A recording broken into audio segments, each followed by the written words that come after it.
नमस्कार. आपण सायन्सचे PYQ बघत आहोत, म्हणजे बऱ्याच सब्जेक्टचे बघत आहोत. त्यापैकी सायन्सचे जे बघत आहोत त्यामध्ये आपण आज बघणार आहोत कृषी, ॲग्रिकल्चर याच्यावर सायन्सच्या दृष्टीने काय काय प्रश्न आलेले आहेत ते आपण बघणार आहोत. आणि सर्वात प्रथम रक्षाबंधनच्या, नारळी पौर्णिमेच्या तुम्हाला सर्वांना खूप खूप खूप शुभेच्छा. ॲक्च्युली काल होती नारळी पौर्णिमा, काल सकाळी सुरू झाली आणि आज सकाळी संपणार आहे. ठीक आहे, तर सगळ्यांना खूप खूप शुभेच्छा. काल मी थोडी त्या गोष्टीमध्येच बिझी होते, त्यामुळे काल लेक्चर नाही आलं, पण तरी मी प्रयत्न केला, पण नाही पॉसिबल झालं. तर आता आपण पुन्हा कंटिन्यू करूया. ठीक आहे, बघा. तर कृषी या क्षेत्रावर प्रश्न काय काय येणार आहेत किंवा कशा पद्धतीने आलेले आहेत, तर बघा, काही प्रश्न जे आहेत ना की ते लॉजिकने सोडवायचे आहेत. जसं सरांनी पण याच्यात लॉजिक दिलेलंच आहे की असा असा प्रश्न आहे, हा नीट वाचला, नीट विचार केला तर आपल्याला उत्तर सुटतं. आणि काही काही प्रश्न आपल्याला PYQच्या स्वरूपात ऑलरेडी पाठ करून घ्यायचे आहेत. म्हणजे आपल्याला हे समजतं की काही प्रश्न रिपीट होत आहेत आणि त्याच्यानंतर एका घटकावर समजा तोच प्रश्न रिपीट झाला तर त्या अनुषंगाने दुसरा कोणता प्रश्न विचारला जाऊ शकतो, हे आपण त्या दृष्टीने त्या गोष्टीकडे बघायचं आहे. बघा, प्रश्नांची काठिण्य पातळी, काही एक लॉजिक लावलं तर सुटतायत आपले, काही गोष्टी आपल्याला माहितीच असतील तर सुटतायत. ठीक आहे. आणि जे PYQ आहे ते पूर्ण पाठच करून घ्या, म्हणजे मग पुढच्या वेळेस ते आले तर आपल्याला ते सुटतील. बघा, आता हा प्रश्न बघा. अतिपाण्यामुळे वनस्पती मृत होतात, कारण? तर बघा, पाण्यामुळे मातीच्या सामूचे उदासीनीकरण होते, मुळे ऑक्सिजनपासून वंचित होतात, पाण्यामुळे मुळावरील परजीवींची वाढ होते, वनस्पतीच्या वाढीसाठी आवश्यक असलेली सर्व खनिजे पाण्यात नसतात.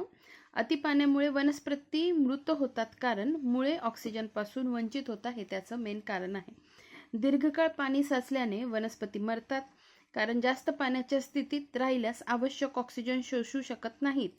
पेशींमध्ये पाण्याचा अतिरिक्त प्रवाह झाल्यामुळे मुळांचा क्षय होतो, डिके, आणि शेवटी वनस्पतीचा मृत्यू होतो. त्याचवेळी काही झाडे आहेत जी पाणी साचलेल्या स्थितीत अनुकूल आहेत. बघा, उदाहरणार्थ काय, तांदूळ. बरोबर, काही झाडे आहेत जी पाणी साचलेल्या स्थितीत अनुकूल आहेत, उदाहरणार्थ तांदूळ. पुढे बघा, पुढचा प्रश्न. पुढील विधानांचा विचार करा. विधान 1 काय आहे, बॅसिलस थुरिंगिएन्सिस हे एक मायक्रोबियल कीटकनाशक आहे. आणि विधान 2 काय आहे, बॅव्हेरिया बॅसियाना ही बुरशी कीटकनाशक म्हणून वापरली जाते. बघा, विधान हे जे दोन्ही विधान आहे, हे दोन्ही विधानं बरोबर आहे.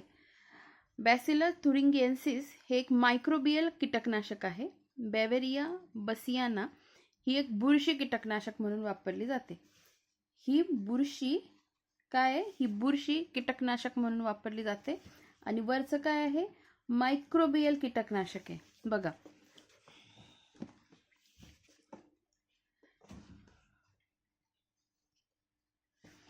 जैविक कीड नियंत्रणासाठी, आता ह्या गोष्टी आपल्याला पाठ पाहिजे. जे मी तुम्हाला सांगते की एखाद्या गोष्टीवर प्रश्न आला आहे, मग त्याच्याशी इतर जी माहिती दिली आहे ती आपण या पुस्तकात जी दिली आहे ती पाठ तर करायची, पण अजून आपल्याला कुठे त्या अनुषंगाने भेटली तर आपल्याला ती पाठ करून ठेवायची आहे. तर बघा, जैविक कीड नियंत्रणासाठी ट्रायकोडर्मा ही एक उपयुक्त बुरशी असून तिचा जैविक रोग नियंत्रणासाठी वापर होतो. काय आहे बघा, बुरशी आहे. जसं आपण काय बघितलं, बेव्हरिया बासियाना ही पण काय, बुरशी आहे जी कीटकनाशक म्हणून वापरली जाते. नंतर फ्रायसोपा कीटक परभक्षी कीटक असून फ्रायसोपाची अळी उपद्रवी किडीचे भक्षण करते. बॅसिलस थुरिंगिएन्सिस हे एक मायक्रोबियल कीटकनाशक आहे. बेव्हरिया बसियाना ही बुरशी कीटकनाशक म्हणून वापरली जाते. इपिरिकॅनिया मेलॅनोलुका हे ऊसावरील रोगाला नियंत्रित करते. आता हे सगळे लक्षात ठेवा. ट्रायकोडर्मा बुरशी आहे जी जैविक नियंत्रणासाठी वापरतात. फ्रायसोपा कीटक अळी उपद्रवी किडीचे भक्षण करते, परभक्षी कीटक असून, बघा, फ्रायसोपा कीटक परभक्षी कीटक असून फ्रायसोपाची अळी उपद्रवी किडीचे भक्षण करते.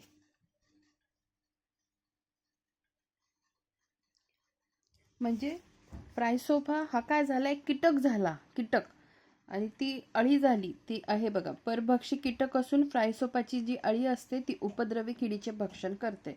ट्रायकोडर्मा बुरशी आहे. बॅसिलस थुरिंगिएसिस मायक्रोबियल कीटकनाशक आहे. बेव्हेरिया बेसियाना पण बुरशी आहे.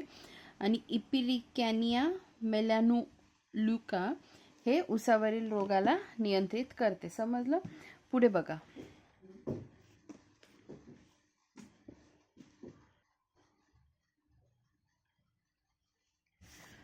पुढचा प्रश्न, खारपट पट्ट्यातील शेतीतील सिंचनामुळे पिकांच्या उत्पादनावर परिणाम होण्याची कारणे म्हणजे. तर बघा काय परिणाम होतात आणि वरीलपैकी कोणतं विधान बरोबर आहे. तर जमिनीच्या पोताच्या निकृष्ट दर्जामुळे आणि जमिनीतील क्षारांच्या संचयनामुळे ही दोन कारणे बरोबर आहेत. बघा पिकांची वाढ खुंटल्यामुळे आणि पानांच्या पिवळेपणामुळे यांचा काही संबंध येत नाही. तर उत्तर काय आहे आपलं, ए आणि बी, ए आणि डी सॉरी. खारपट पट्ट्यातील शेतीतील सिंचनामुळे या जमिनीचा पोत निकृष्ट दर्जाचे असल्याने या जमिनी मीठ क्षार धरतात व क्षारांचे मोठ्या प्रमाणात संचयन होऊन जमीन काय नापीक होत जातात. त्यामुळे अशा भागात कोरडवाहू शेती केलेली तुम्हाला दिसेल. त्यातल्या त्यात सध्या अशा जमिनीत खरीप पीक म्हणून सोयाबीन तर रब्बी पीक म्हणून हरभरा मोठ्या प्रमाणात घेतला जात आहे. ठीक आहे, खरीप पीक म्हणून सोयाबीन आणि रब्बी पीक म्हणून हरभरा. पुढे बघा.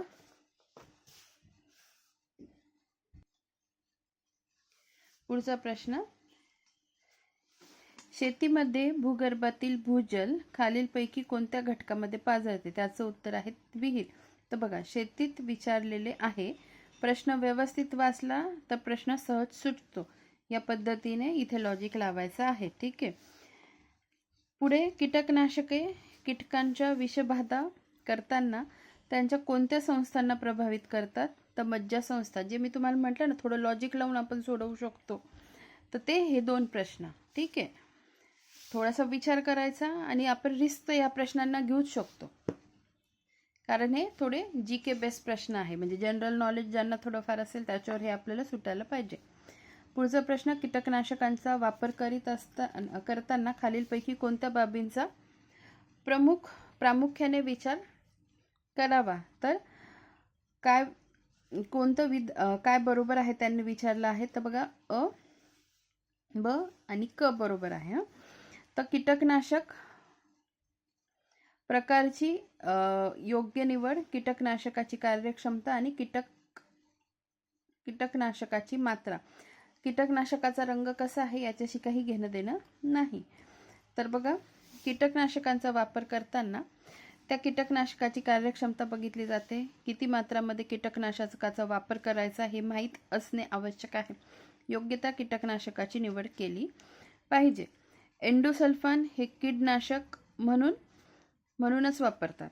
2,4-D चा वापर तणनाशक म्हणून करतात. हे द्विदल तणांचा नाश करते व एक दलाला संरक्षण देते. आता मी तुम्हाला काय म्हटलं सुरुवातीला की काही प्रश्न लॉजिकने सुटतात, काही PYQ असतात. तर ते PYQ जास्त वेळा विचारलेले असतात. तर आपल्याला त्याच्या अवतीभोवती जी माहिती दिली आहे ती पाठ करायला पाहिजे. कारण समजा त्याच्यावर पुढे जाऊन प्रश्न विचारला. आता समजा इथे 2,4-D एखाद्या प्रश्नामध्ये विचारलं पण आपल्याला त्याचा फुल फॉर्मच नाही माहिती, मग आपण फुल फॉर्म नीट पाठ करून घ्यायचा. समजलं? त्याच्यानंतर बघा 2,4-Dचा वापर तणनाशक म्हणून करतात पण ते ॲक्शन कशी होते. तर काय करतं ते, हे द्विदल तणांचा नाश करतं व एकदल तणांना संरक्षण देतं. हे महत्त्वाचं आहे. ठीक आहे. कीटकनाशक पण वनस्पतीपासून तयार केलेले. त्या वनस्पती कोणत्या. तर कडुलिंब. पुढचा प्रश्न बघा. जे मी तुम्हाला म्हणते प्रश्न रिपीट होतात किंवा त्या प्रकारे म्हणजे जसा हा प्रश्न इथे रिपीट हा प्रश्न इथे आहे आणि इथे ही माहिती दिलेली आहे. ठीक आहे. तर तशीच माहिती आपण पाठ करून ठेवायची जेणेकरून पुढच्या एक्झाममध्ये आपल्याला त्याचा फायदा होईल. 2,4-Dचा वापर डॅश डॅश यांच्या नियंत्रणासाठी करतात. तर बघा तण नियंत्रणासाठी. 2,4-डायक्लोरोफेनॉक्झी ॲसेटिक ॲसिड. रासायनिक सूत्र C8 H6Cl2O3. 2,4-D सर्वात जुने आणि सर्वाधिक वापरले जाणारे तणनाशक आहे. WHO नुसार हा कॅन्सरकारक आहे. पुढे बघा एंडोसल्फान. एंडोसल्फान हे डॅश डॅशचे उदाहरण आहे. तर कशाचं? कीडनाशकचं उदाहरण आहे. एंडोसल्फान सर्वात विषारी आणि मानवी आरोग्यास घातक असे कीटकनाशक आहे. बंदी 2011 स्टॉकहोम परिषदेत. 2011 मध्ये भारतातील सर्वोच्च न्यायालयाने टॉक्झिक पेस्टिसाइड एंडोसल्फानच्या उत्पादन, विक्री व वापरावर बंदी घातली. नीट लक्षात ठेवा. यामुळे मळमळणे, उलट्या, अतिसार, चक्कर येते.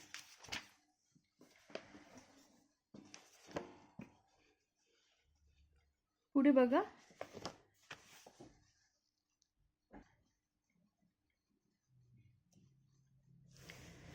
पुढचा प्रश्न. कोरडी कडधान्ये, साखर, पीठ, हवाबंद केलेली फळे व भाज्या ही सर्व उदाहरणे खालीलपैकी कोणत्या प्रकारच्या अन्नपदार्थाची आहेत? तर कोणत्या? टिकाऊ किंवा स्थिर पदार्थ. हवाबंद केलेल्या पॅकेट्समध्ये N2 वायू भरलेला असतो, त्यामुळे ती फळे पदार्थ खराब होत नाहीत. कोरडी कडधान्ये, साखर, पीठ, हवाबंद केलेली फळे व भाज्या ही टिकाऊ व स्थिर पदार्थ आहेत. पुढचा प्रश्न. अतिशय परिणामकारक बुरशीनाशक बोडो मिश्रण हे डॅश डॅश आणि डॅश डॅश पासून तयार होते. बघा बुरशीनाशक काय? बोडो मिश्रण कशापासून तयार केलं विचारतात? कॉपर सल्फेट आणि लाईम. ठीक आहे. बुरशीनाशक बोनोमिलचा वापर फळांसाठी केला जातो. बनोमिलचा बुरशीनाशक बोर्डो मिश्रण कॉपर सल्फेट व लाईम पासून तयार करतात. पुढे बघा डॅश डॅशचा उपयोग फळांसाठी बुरशीरोधक अँटीफंगल म्हणून केला जातो. तर बेनोमिलचा. नीट लक्षात ठेवा. पुढे आता इथे स्पष्टीकरण 10चं बघायला सांगितलं आहे, तर आपण बघितलेलं आहे. सेंद्रिय शेती प्रकारात खालीलपैकी काय अपेक्षित नाही?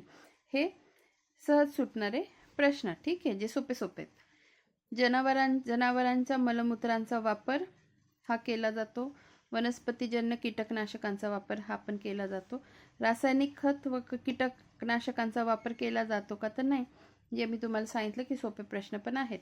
वरीलपैकी काहीही नाही. तर काय अपेक्षित नाही सेंद्रिय शेतीमध्ये? रासायनिक खत आणि कीटकनाशकांचा वापर. सेंद्रिय शेती नैसर्गिकरित्या बनवलेल्या व प्राणी वनस्पतीजन्य पदार्थाचा वापर करून केलेली शेती म्हणजे सेंद्रिय शेती होय. या शेतीमुळे जमिनीचा पोत वाढतो. पण रासायनिक खत व कीटकनाशकामुळे जमिनीची मोठ्या प्रमाणात धूप होते. पुढे बघा 13वा प्रश्न. नैसर्गिक सूक्ष्मजैविक वनस्पतींचे नुकसान कशामुळे होते? नैसर्गिक सूक्ष्मजैविक वनस्पतींचे नुकसान कशामुळे होते? तर रासायनिक खतामुळे. सेंद्रिय शेती कंपोस्ट खत यामुळे नैसर्गिक सूक्ष्मजैविक वनस्पतींचा फायदा होतो. त्यांना आवश्यक ते पोषक द्रव्ये त्यातून मिळतात. पण रासायनिक खतामुळे तर मात्र त्यांचे नुकसान होते. पुढे बघा हे असे लॉजिकने सोडवायचे प्रश्न आहे जे सोप्या घटकाकडे वळतात. कीटकनाशक आणि रोगनाशक द्रव्य खालीलपैकी कोणत्या वनस्पतीपासून मिळवता येतात? तर कडुलिंब. आजच्या पूर्वी पण आपण बघितलं. कीटकनाशक व रोगनाशक द्रव्य म्हणून कडुलिंबाचा वापर करतात. औषधी वनस्पती म्हणूनही कडुलिंबाचा वापर केला जातो. जेट्रोफा इंधन वनस्पती आहे. धन्यवाद.